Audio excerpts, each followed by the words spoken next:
अस्सलाम वालेकुम dear students. हमने द नाउन जेंडर के बारे में डिस्कस किया था।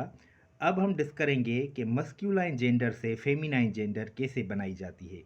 तो यहाँ पे लिखा हुआ है वेज यानी कि तौर तरीके। किसके तौर तरीके? ऑफ फार्मिंग, बनाने के तरीके। किसको बनाने के तरीके? The feminine of nouns. यानी कि अगर मस्क्यूलाइन जेंडर हो तो उसकी फेमिनाइन जेंडर कैसे बनती है, उसके तरीके हम डिस्कस करेंगे। पॉइंट नंबर है 29। There are three ways of forming the feminine of nouns. अब देखिए, मस्कुलाइन जेंडर में से फेमिनाइन जेंडर बनाने के तीन तरीके होते हैं। पहला तरीका है by using an entirely different word. हम बिल्कुल ही एक मुख्तलिफ वर्ड इस्तेमाल करते हैं, यानी कि मस्कुलाइन जेंडर का वर्ड डिफरेंट होता है और फेमिनाइन का डिफरेंट होता है। आइए एग्जाम्पल्स में देखते हैं।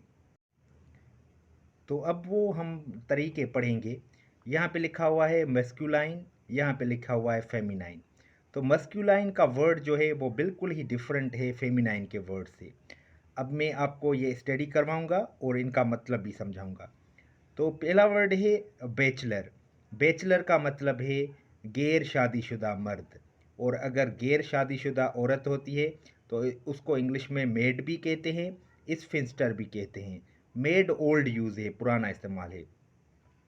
इसी तरह है बॉय, बॉय लड़का, इसका होगा गर्ल यानी कि लड़की।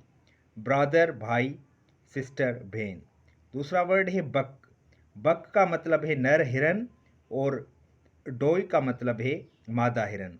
इसी तरह है बुलॉक, सॉरी ऊपर लिखा हुआ है बुल और ऑक्स, इसका मतलब है बेल। और जो इसकी फेमिनाइन होती है उसको बोलते हैं इंग्लिश में काऊ, जिसका मतलब होता है गाय। नेक्स्ट वर्ड है बुलाक, इसका मतलब है बेल, और इसकी होती है heifer, मतलब के बछिया। दूसरा वर्ड है कॉक, इसका मतलब है मुर्ग यानी कि जो मर्द होता है, और उसका होता है हेन, जिसको हम मुर्गी कहते हैं। कॉल्ट, कॉल्ट का मतलब है घोड़े का बच्चा, लेकिन जो नर होता है, और उसकी जो फेमिनाइन होती है उसको हम कहते हैं फिली। डॉग कुत्ता, उसकी जो फेमिनाइन होती है उसको हम कहते हैं बिच। इसी तरह ड्रेक, ड्रेक का मतलब होता है नर बदक, और जो उसकी फेमिनाइन होती है उसको कहते हैं डक। ड्रोन, ड्रोन का मतलब है नर मक्खी, जो मक्खी होती है शहद की मक्खी, और जो उसकी फेमिनाइन होती है उसको इंग्लिश में कहते हैं बी। नेक्स्ट वर्ड है अर्ल। अर्ल का मतलब है रईस, ठीक है। तो इसका जो होता है वो होता है काउंटेस। फादर, इसकी मीनिंग आपको पता है, इसका होता है मदर। नेक्स्ट वर्ड है जेंडर, इसका मतलब है नर हंस, ये एक परिंदा है, और उसकी जो फेमिनाइन होती है उसको इंग्लिश में कहते हैं गूज। जेंटलमैन, जेंटलमैन का मतलब होता है शरीफ आदमी, और उसकी जो फेमिनाइन होती है वो होती है लेडी, कहते हैं ना लेडीज़ एंड जेंटलमैन। तो याद रखें, टेस्ट में पूछा जाता है जेंटलमैन का फेमिनाइन क्या है, तो वो जेंटल वुमेन दे देते हैं, लेकिन जेंटल वुमेन नहीं होता, लेडी होता है। अब आइए इस तरह से बढ़ते हैं। ये वर्ड है हार्ट। हार्ट का मतलब है नर हिरन, और इसकी ये होगी रोय यानी कि फेमिनाइन इसकी।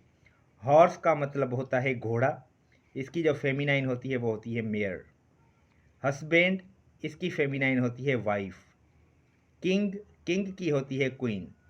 इसी तरह है वर्ड लॉर्ड, लॉर्ड इसकी होती है लेडी। Main, women.